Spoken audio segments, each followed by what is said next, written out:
ఇప్పుడు గ్యాస్ ఇబ్బందిగా ఉందండి, మేము కూడా వెళ్ళి తినే పరిస్థితి అండి ఇప్పుడు అన్నా క్యాంటీన్లో 5 రూపాయలకి అలా ఉందండి పరిస్థితి.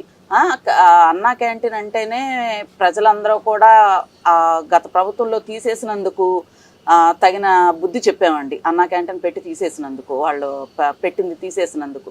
అలాంటిది అన్నా క్యాంటీన్లు మీకు కావాలంటే అంబటి రాంబాబు గారు మీకు 4 ఉన్నాయి 3 ఉన్నాయి అంటే మీకు కావాలంటే బాబు గారిని అడగండి, ఇంకా ఎక్కడెక్కడ పెట్టించాలో సలహా ఇవ్వండి. ప్రజల తరపున వకాలతా పుచ్చుకునే మనిషిగా అయితే గనక మీరు ఏంటి ఈ పిచ్చ పిచ్చ రాజకీయాలు, పిచ్చ మాటలు, మా ఇదిని పోగొట్టడానికి, జనాల యొక్క ఇదిని పోగొట్టడానికి మీరు మాట్లాడటం తప్ప వేరేది లేదండి.